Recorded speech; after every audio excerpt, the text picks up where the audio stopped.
విడు మొరటోడు అని వాళ్ళు వీళ్ళు ఎన్నెన్ని అన్న పసి పిల్లవాడు నవ్వాడు.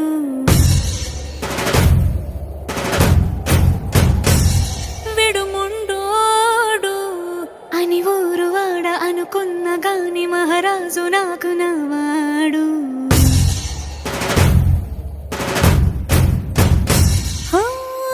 మాట పెడుసైనా మనసులో వెన్న రాయిలా ఉన్నవాడిలోన దేవుడెవరికి తెలుసును నాకన్నా. సూసేకి అగ్గిరవ్వ మాదిరే ఉంటా.